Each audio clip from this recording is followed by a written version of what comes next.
The opening scene shows a student named Josh Ockman, who is quickly walking towards the university building. On his way, he sees a mysterious figure in a bike side mirror, but it vanishes when he takes a second glance. Although this alarms him briefly, he dismisses it and proceeds to the library by taking an elevator with an elderly man. Upon entering the library, Josh finds it strangely dim and deserted. He calls out for his friend, Douglas Ziegler, whom he was supposed to meet there, but there is no response, leaving him feeling anxious. Despite his unease, Josh cautiously explores the library. At one point, he is startled by the same old man's sudden appearance, causing him to drop some books from the shelf. As he picks up the books, the old man departs with his rusty book cart. Still searching for his friend, Josh witnesses unsettling events, such as flickering tube lights, books falling from shelves, and the old man's cart moving on its own. Peeves is here. Curious, he approaches the cart, only to be confronted by a terrifying, screaming face, which scares the life out of him. Just then, a creepy humanoid spirit with long fingers grabs Josh's head and drains the life force from his body. Josh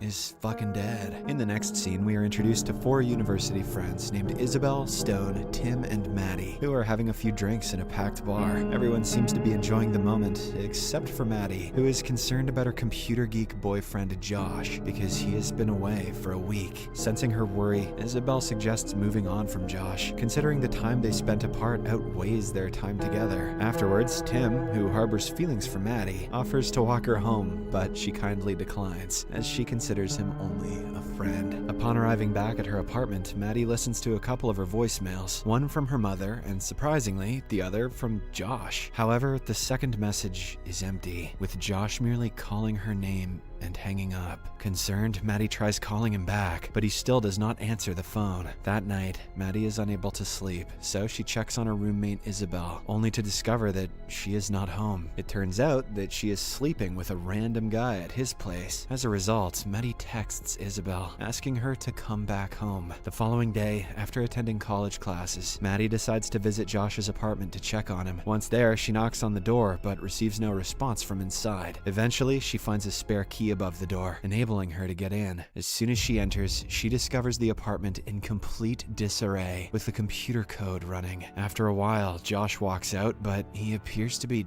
different. Not quite himself. Maddie asks where he had been and why he hadn't been answering the phone. However, instead of answering her, he rolls up an Ethernet cable and heads into a room, telling her to wait in the kitchen. While waiting, she finds Josh's pet cat locked in a closet and dying from severe malnutrition. Distressed, Maddie rushes to ask Josh about what's going on, but to her complete shock, he has committed the unthinkable using the Ethernet cable. Dark and nerdy. In the aftermath of this traumatic event, Maddie suffers mentally, so she seeks help from a psychiatrist. During one of her sessions, she breaks down, feeling responsible for not being able to prevent Josh's tragic fate. However, the psychiatrist offers reassurance, telling her that it's not her fault, and that Josh may have hidden his loneliness for a long time. Later that day, Maddie's friends try to console her by sending supportive messages in a group chat, but much to their surprise, they receive messages from Josh's account asking for help. The next day, the four friends meet on campus to discuss this strange occurrence. They then speculate that Josh's computer might still be on, and a virus is causing the messages. As a result, Stone decides to go to Josh's apartment and log off the computer. After classes, Stone goes to Josh's place and explores the eerie house. To his horror, he soon sees a pale lady emerging from the wall and advancing towards him. In a panicked state, Stone tries to hide under the bed, but the ghostly entity reaches him and drains his soul, just like what happened to Josh. That's what you get for trying to hide under the bed from a ghost.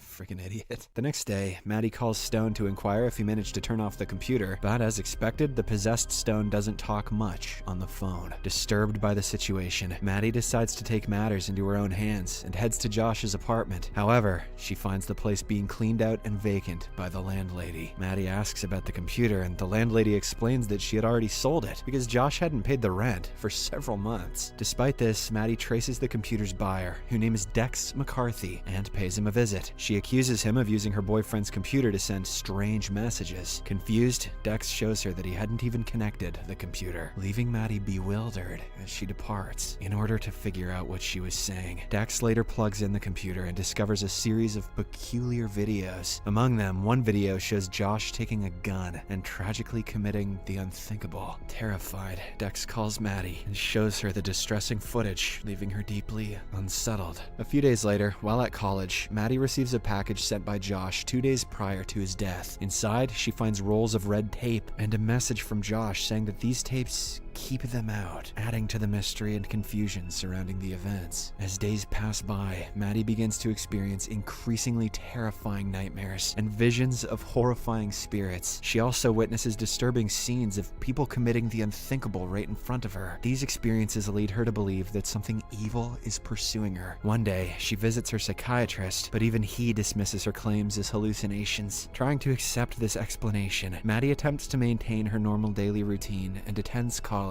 However, she notices an unusual trend. The university is gradually becoming emptier as students stop showing up. One day, while in the restroom, Maddie hears strange noises, so she goes to investigate. Suddenly, she catches a glimpse of someone peering through one of the bathroom doors, which frightens her, and she flees in panic. In the next scene, Tim decides to visit Stone, as he has been unresponsive to phone calls for several days. Upon entering his apartment, Tim finds him in a distressed state, tearfully saying, "I don't want to die." But before Tim can react, Stone is mysteriously pulled in and engulfed by the wall, leaving only a dark trace behind. This terrifies Tim, so he rushes back to his own place and frantically covers the doors and windows using red tape. After covering everything, he looks through the door's peephole, and at the same time, a humanoid figure with a large mouth suddenly attacks him. That red tape didn't do shit. On the same night, Maddie's computer turns on by itself and starts playing some strange videos. Scared, she disconnects all the computer wires, but still the printer begins printing some images. Upon assembling all of the printed pieces, she sees a blurry face. Panicked, she goes to Dex's place to share her findings. In response, he shows her video messages that Josh had sent to Douglas. They also uncover that Josh had hacked into Douglas's computer system and unintentionally unleashed a virus that opened a portal connecting the realms of the living and the dead. This is what happens when you download Prawn from LimeWire. It is also revealed that Josh had coded a counter program in order to solve this, and even intended to meet Douglas at the library, but he was captured by the entity before doing anything. Before long, Dex finds Josh's counter program inside the PC case, cleverly hidden with red tape. Meanwhile, Isabel prepares to do her laundry when suddenly the lights start flickering. Soon the washing machine's door mysteriously opens and the clothes inside it tumble out. As she walks closer to investigate, and quite possibly to get stuck in there, she is horrified by the appearance of a spider-like creature that emerges and drains the soul from her body. Later that night, Maddie returns home only to find her roommate Isabel infected by the evil entity. She quickly tries to call for help but receives no response from 911. Just then, Isabel disintegrates into ash particles after warning Maddie that the entity will soon come for her as well. Frightened and desperate, Maddie contacts Dex, who promptly arrives to pick her up. Dex claims to have discovered Douglas's location, and together they head towards his place. Along the way, they witness the city in a state of apocalyptic chaos, with wrecked vehicles and terror prevailing everywhere. They also come across a family who advises them to seek refuge in an area with less technology, as the monsters are apparently emerging from computer systems. Nevertheless, Maddie and Dex are determined to shut down the entire system and put an end to the mayhem. Upon reaching Douglas's place, they find his room covered entirely in red tape. Moments later, Douglas comes out from a closet and quickly seals the door with more red tape, fearing that the spirits might enter. The duo then demands to know what's going on, and Douglas reveals how everything began. He explains that Josh and his involvement in a telecom project, during which they found frequencies that no one knew existed. They opened those frequencies and unintentionally allowed the spirits from another dimension to enter the world of the living. In addition, Douglas discloses that these spirits take away one's will to live, forcing people to kill themselves. After learning all of this, Maddie and Dex realize that in order to put a stop to all of this, they must install Josh's counter program in the server computer, which is located in the university building's basement. With this information in hand, Dex and Maddie make their way to the server room. However, upon arriving at the university, they are threatened by a menacing horde of creepy cyber entities. As they make their way to the basement through the halls, the spirits continue to follow them. Due to this, Dex holds on to the door, urging Maddie to enter the elevator. As she steps in, Dex tries to catch up, but two identical spirits block his path, forcing Maddie to proceed alone. Descending towards the basement, the power suddenly goes out, causing the elevator to stop. Nevertheless, Maddie manages to escape from the stalled elevator and enters the server room. Inside, she is confronted by one of the cyber spirits, who approaches her slowly. Moments later, she finds herself surrounded by numerous ghostly arms that seem poised to engulf her. It appears as if she is going to meet her doom, but right then, Dex arrives and rescues her, warning her not to look into the spirit's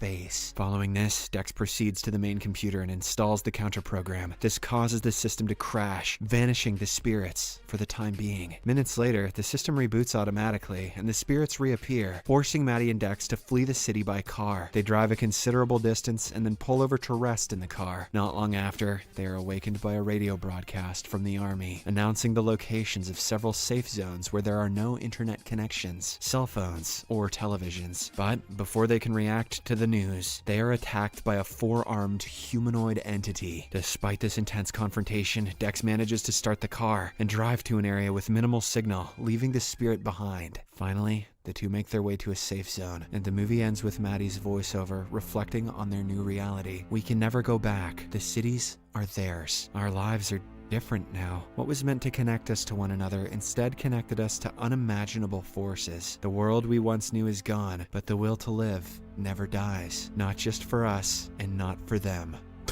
This movie won 7 Oscars. Subscribe for more videos. Thank you for watching. See you on my next video.